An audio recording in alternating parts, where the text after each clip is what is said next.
Hello friends, ఈరోజు వీడియోలో onions లేకుండా మిరపకాయ బజ్జీని పర్ఫెక్ట్గా, టేస్టీగా, స్పైసీగా, ఫ్లఫీగా ఎలా తయారు చేసుకోవాలో మన వీడియోలో చూపించబోతున్నాను.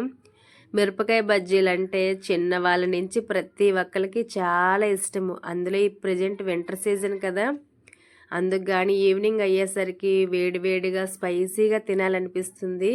ముఖ్యంగా కొంతమంది ఇప్పుడు ప్రజెంట్ కార్తీక మాసం కదా, అలాంటి వాళ్ళకి బజ్జీలు తినాలి అంటే ఉల్లిపాయ ఉంటుందేమో అని చిన్న డౌట్స్ ఉంటాయన్నమాట. అలా ఆనియన్స్ లేకుండా స్పెషల్గా మనము ఆనియన్స్ లేకపోయినా సరే టేస్టీగా ఎలా తయారు చేసుకోవాలో కంప్లీట్గా మన వీడియోలో చూపించబోతున్నాను. నేను చెప్పే టిప్స్ మీరు పర్ఫెక్ట్గా ఫాలో అవుతూ చేసినట్లయితే మనకి అచ్చం బయట బండి మీద దొరికే బజ్జీలాగా ఫ్లఫీగా భలేగా వస్తాయి. ఇక ఆలస్యం చేయకుండా ఆనియన్స్ లేకుండా ఫ్లఫీగా, టేస్టీగా, స్పైసీగా ఈ మిరపకాయ బజ్జీని ఎలా తయారు చేసుకోవాలో మన వీడియోలో చూసేద్దాం. ముందుగా మిరపకాయలని నీట్గా వాష్ చేసుకొని తడి అనేది లేకుండా చూసుకోవాలి. మనము వాటర్ తోటే చేసినట్లయితే పిండిని తొందరగా రిలీజ్ చేసేస్తుంది, జారుడుగా వచ్చేస్తుంది అనమాట. వాటర్ ఉండకూడదు. తర్వాత బజ్జీలకి ఇలాంటి మిరపకాయలే బాగుంటాయి. మాకు ఇయర్కి ఒక్కసారి మాత్రమే ఇలాంటివి దొరుకుతాయి. ఇది వరకు చేసిన పొట్టి పొట్టి మిరపకాయలతో. నిజానికి మిరపకాయ సన్నగా పొడవుగా పర్ఫెక్ట్గా రావాలి అంటే ఇలాంటి మిరపకాయలు తీసుకొని చివర్లు కట్ చేసేయాలి. అప్పుడు మనకి స్ట్రైట్గా వస్తుంది బజ్జీ. ఈ మిరపకాయ బజ్జీ చేసినప్పుడు తినేటప్పుడు ఒకటైతే గుర్తుకొస్తుంది నాకేంటంటే, లోకల్ మార్కెట్లోనే 1 ఇయర్ బ్యాక్ బయటకు వెళ్ళాము చిన్న పని మీద. చాలా ఆకలేసేస్తుంది. అప్పుడే లంచ్ టైం దాటిపోయింది. ఆ వెళ్ళిన పని అయితే అవ్వడం లేదు. ఏదో ఒకటి తినాలి, తప్పదు. ఒక బేకరీ షాప్కి వెళ్ళామన్నమాట. అస్సాంలోనే లోకల్లోనే, ఇక్కడ ఫెన్సీ బజార్ అని కొద్దిగా పెద్ద మార్కెట్ అనమాట. చిన్న పని మీద బయటకు వెళ్ళాము. ఏదో ఒకటి తినాలని ఉంటుంది, నెక్స్ట్ ఆకలిగా కూడా ఉంది అని ఒక రెస్టారెంట్కి వెళ్తే, రెస్టారెంట్ అయితే చాలా బిగ్, మంచి స్టైల్గా, హైలైట్గా ఉంది. సరే లోపలికి వెళ్ళి ఏం తీసుకోవాలి అని ఆలోచిస్తే నాకు అక్కడ ఏమీ కూడా నచ్చలేదు. సర్లే ఒక దగ్గర మిరపకాయ బజ్జీ ఉందని అది ఇమ్మని చెప్పాము. గ్లాసులు అయితే భలే ఉన్నాయి. లోపల అవి ఆల్రెడీ నిల్వ చేసి ఉన్నట్లున్నాయి. జస్ట్ ఓవెన్లో పెట్టేసి కట్ చేసి పైనుంచి సాసులు వేసి ఇచ్చేసాడు. ఆ రోజంతా ఫుడ్ పాయిజన్, వామిటింగ్స్, పొట్టంతా అదోలాగైపోయింది. జీవితంలో బయట ఈ మిరపకాయ బజ్జీలు తినకూడదు అనిపించింది, అంత చండాలంగా ఉన్నాయి. నిజానికి నాకు బయట ఫుడ్ తినేటప్పుడు ఈ రెస్టారెంట్ల కన్నా రోడ్డు సైడ్ చిన్న చిన్న బడ్డీలు వేస్తూ ఉంటారు చూడండి, ఫ్రెష్గా అప్పటికప్పుడే వేసి అమ్మేస్తూ ఉంటారు. వాళ్ళ దగ్గర చాలా బెస్ట్ అనిపిస్తుంది. కాస్ట్ తక్కువగా ఉంటుంది, ఫ్రెష్గా చేస్తారు, టేస్టీగా కూడా ఉంటాయి అనిపిస్తుంది. అలా అని అన్ని రెస్టారెంట్లో అలా ఉంటుందని ఏమీ లేదు. కొన్ని రెస్టారెంట్లో ఫ్రెష్గా తయారు చేసినవి కూడా అమ్మొచ్చు. ఒక్కోసారి అలా తెలియకుండా జరుగుతూ ఉంటుంది. ఏదేమైనా బయట ఫుడ్ అయితే మన హెల్త్కి అంత మంచిదైతే కాదు. మిరపకాయలన్నీ చివర్లు కట్ చేసుకున్న తర్వాత సెంటర్లో కట్ చేసుకొని విత్తనాలన్నీ తీసేయాలి. మీకు కారం తినడం ఇష్టం ఉన్నట్లయితే విత్తనాలతో కూడా వేసుకోవచ్చు. స్టఫింగ్ కోసము వాము, కొంచెం సాల్ట్ మిక్సింగ్ చేసి స్టఫింగ్ కోసం పెట్టుకోవాలన్నీ. అయితే అందరూ ఇలానే పెట్టరు, కొంతమంది ఆనియన్స్, కొంతమంది పొటాటో పెట్టుకుంటారు బాయిల్ చేసుకొని. ఆ టైప్లో బజ్జీలు కూడా మన ఛానల్లో ఉన్నాయి. ఎవరికైనా కావాలి అనుకుంటే ఒకసారి వీడియోస్ కూడా చెక్ చేయండి.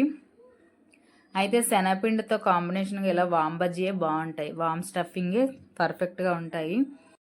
ఇలా అన్ని స్టఫింగ్ చేసుకున్న తర్వాత పక్కన ఉంచుకోవాలి. మీరు ఈ స్టఫింగ్ ప్లేస్లోని ఆనియన్స్, బంగాళదుంపలాగా ఏదైనా పెట్టుకోవచ్చు, కానీ కరెక్ట్గా కావాలి అనుకుంటే టేస్ట్ అది వామ్, సాల్టే బాగుంటుంది. తర్వాత ఒక బౌల్లోని శనగపిండిని వేసుకోవాలి.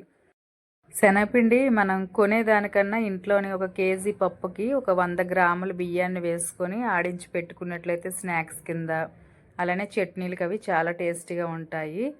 ఇలా వేసుకొని ఇందులోని చిటికెడు పసుపు, మీ టేస్ట్కి తగ్గట్టుగా సాల్టు, రెడ్ చిల్లీ పౌడరు, అలానే చిటికెడు సోడా ఇష్టం లేనట్లయితే స్కిప్ చేయొచ్చు. మీ టేస్ట్కి తగ్గట్టుగా సాల్ట్లు ఇలా అన్నీ వేసుకొని కొంచెం ఫ్లేవర్ కోసం వాము వేసుకొని వాటర్ వేసుకొని చక్కగా మిక్స్ చేసుకోవాలి. అయితే నేను శనగపిండిని అయితే ఎక్కువ ఇంట్లోనే తయారు చేసుకుంటాను. బయటది ఎందుకో నాకు అదోలాగా అనిపిస్తుంది. ఇంట్లో పిండి అయితే చట్నీలకి, ఇలా పకోడా, బజ్జీ, అలానే అప్పుడప్పుడు నేను ఏంటది డోక్లా చేస్తూ ఉంటాను శనగపిండిలతోటి, పెసరపప్పులతోటి. బ్రేక్ఫాస్ట్ కింద బాగుంటుంది. మనం ఇడ్లీ అయితే ఎలా తయారు చేసుకుంటామో సేమ్ అలానే. నిజానికి నేను నార్మల్ ఇడ్లీ, నార్మల్ దోశ చాలా తక్కువగా చేస్తూ ఉంటాను. మా ఇంట్లో ఎవరైనా మేం కాకుండా ఎక్స్ట్రా పర్సన్స్ ఉంటేనే చేస్తాను.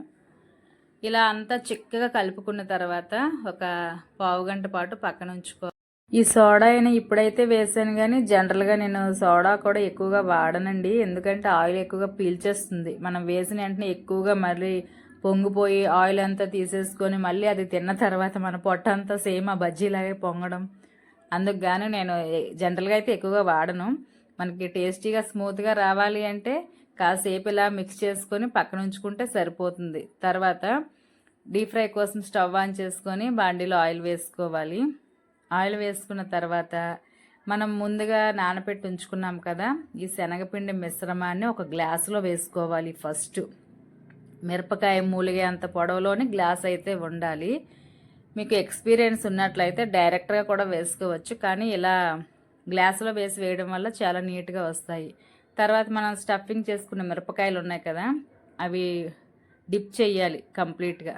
ఈ కాడ లాంటిది వదిలేసి ఇలా డిప్ చేసుకొని ఒక్కొక్కటిగా మనము ఈ డీప్ ఫ్రై కోసం ఆయిల్ పెట్టాం కదా, అది ఒక 80-90% హీట్ అయిన తర్వాత వేసేసుకోవడమే.